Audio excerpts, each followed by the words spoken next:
नमस्कार मित्रों, मैं डॉक्टर आनंद जयंत काले, कंसल्टेंट प्लास्टिक सर्जन और डायरेक्टर लेक सिटी हॉस्पिटल, फिर एक नए वीडियो के साथ आपके सामने उपस्थित हूँ।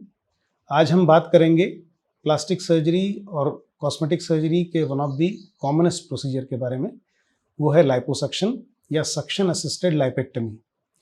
ये ऑपरेशन बहुत पॉपुलर है, इसका नंबर भी बढ़ता जा रहा है और बहुत सारे लोगों की इच्छा है कि ये ऑपरेशन कराया जाए। लेकिन इस ऑपरेशन के बारे में, इसके नाम के बारे में बहुत सारी मन में भ्रांतियां हैं। बहुत सारे पेशेंट्स ये पूछते हैं कि आप किस टेक्निक से लाइपोसक्शन करते हैं, क्योंकि इन्फॉर्मेशन जो है वो मीडिया के ऊपर इतनी ज़्यादा उपलब्ध है कि उनके दिमाग में रियल आइडिया नहीं आता कि लाइपोसक्शन का अलग अलग टेक्नोलॉजीज़ या अलग अलग टेक्निक्स कौन सी होती हैं।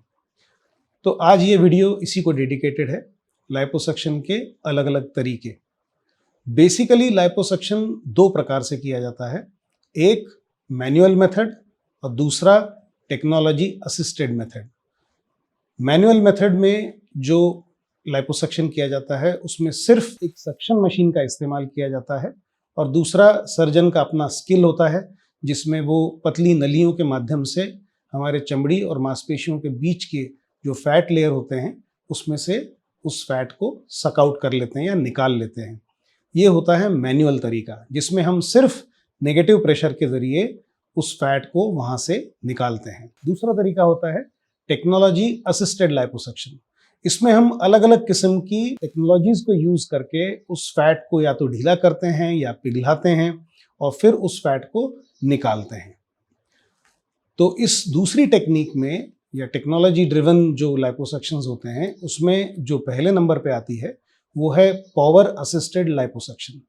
पावर असिस्टेड लाइपोसक्शन में जो टेक्नोलॉजी है वो उस नली के अंदर होती है या नली को हेल्प करती है जिससे हम उस फैट को निकाल रहे हैं। वो जो नली होती है या तो वो आगे पीछे घूमने की कैपेसिटी होती है उसमें, या फिर उसमें सर्कुलर मूवमेंट्स होने की कैपेसिटी होती है।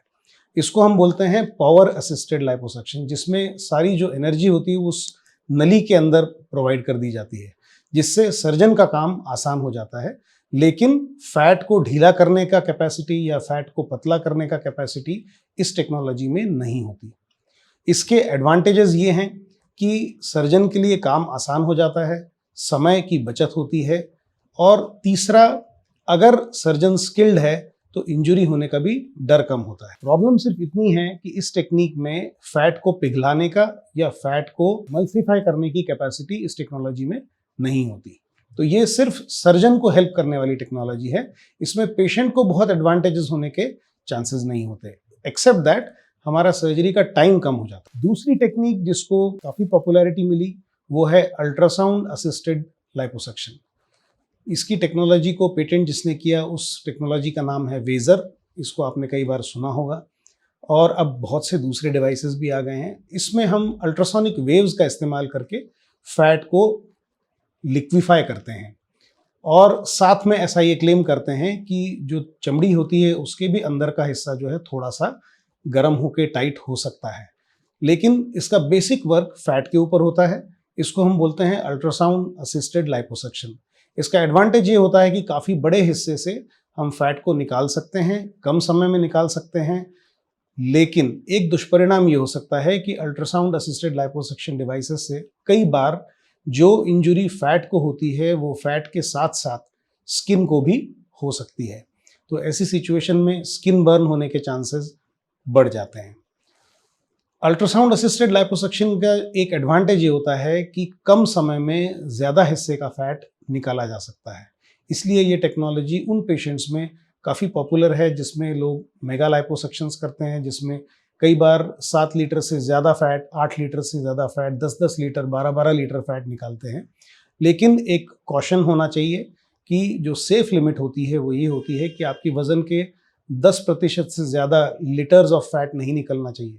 मतलब अगर कोई व्यक्ति 70 किलो 80 किलो का है तो 7 से 8 लीटर फैट से ज़्यादा नहीं निकालना चाहिए, क्योंकि उससे उसको काफ़ी प्रॉब्लम्स होने की गुंजाइश होती है। तीसरी टेक्निक जिससे हम लोग फैट को मॉडिफाई करते हैं वो है रेडियो फ्रीक्वेंसी। रेडियो फ्रीक्वेंसी एक ऐसी टेक्निक है जिसमें फैट को लिक्विफाई करने का तो कैपेसिटी होती ही है, साथ में वो त्वचा के नीचे के हिस्से को, जिसको हम डर्मिस बोलते हैं, उसको अच्छे से टाइटन करता है। इस टेक्नोलॉजी को जिनने इंट्रोड्यूस किया उनका नाम है इनमोड और इस डिवाइस का नाम है एम्ब्रेस आरएफ। ये टेक्निक के बहुत सारे दूसरे एडवांटेजेस भी हैं। अपार्ट फ्रॉम सिर्फ फैट रिमूवल, ये स्किन टाइटनिंग भी करती है। तो कई पेशेंट्स में बिना फैट निकाले सिर्फ स्किन टाइटनिंग के लिए भी इसको चेहरे से लेके गर्दन से लेके शरीर के हर हिस्से में इस्तेमाल किया जा सकता है। तो ये सिर्फ एक लाइपोसक्शन डिवाइस नहीं है, ये एक फेशियल रिजुविनेशन के लिए, नेक रिजुविनेशन के लिए भी इस्तेमाल किया जाता है। अगर सर्जन ने स्किलफुली काम किया हो तो कॉम्प्लिकेशंस होने की गुंजाइश बहुत कम होती है। तीसरी टेक्निक जिसका हम इस्तेमाल करते हैं वो है लेज़र। लेज़र असिस्टेड लाइपोसक्शन में एक स्पेसिफिक किस्म के लेज़र से अगेन वही फैट को लिक्विफाई करने की प्रोसेस होती है, जिसको हम एक एनर्जी सोर्स की तरह इस्तेमाल करते हैं। फैट लिक्विफाई होता है और लाइपोसक्शन आसान हो जाता है। ये 3 टेक्निक्स जो होती हैं ये बेसिकली अलग अलग टेक्नोलॉजी को इस्तेमाल करके फैट को लिक्विफाई करके हमारे एफर्ट को कम करते हैं। कम समय में ज़्यादा फैट को निकाला जाता है और इस टेक्नोलॉजी का इस्तेमाल करके हमको स्किन टाइटनिंग भी अगर उससे संभव होती है तो उसको हासिल करते हैं। ये बेसिक इन्फॉर्मेशन सबको पता होनी चाहिए। कभी कभी रेडियो फ्रीक्वेंसी के एडवांटेज होते हैं, कभी कभी अल्ट्रासोनिक लाइपोसक्शन के एडवांटेज होते हैं, कुछ कुछ चीज़ों में लेज़र लाइपोसक्शन बेटर वर्क करता है। Manual is gold standard. अभी भी बहुत सारी जगहों पे मैनुअल लाइपोसक्शन ही किया जाता है। बहुत सारे लोग ये मानते हैं कि मैनुअल लाइपोसक्शन से भी बहुत अच्छे रिजल्ट्स दिए जाते हैं। और पावर असिस्टेड लाइपोसक्शन में स्पेसिफिकली मैकेनिकल डिवाइस होता है जिसमें हम मोटर का यूज़ करके जो मूवमेंट्स होते हैं उनको इम्प्रूव करते हैं।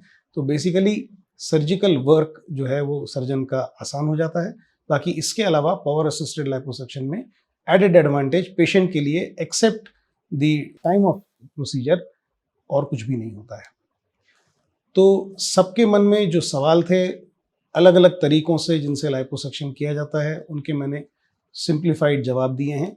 इसके अलावा और भी कुछ छोटी टेक्निक्स हैं लेकिन वो उतनी पॉपुलर नहीं है और बहुत लोगों तक पहुंची नहीं है। उनके बारे में फिर कभी विस्तार से जानकारी दूंगा। अभी के लिए इतना सफिशिएंट है। फिर एक नई वीडियो के साथ आपके सामने उपस्थित होऊंगा। नमस्कार।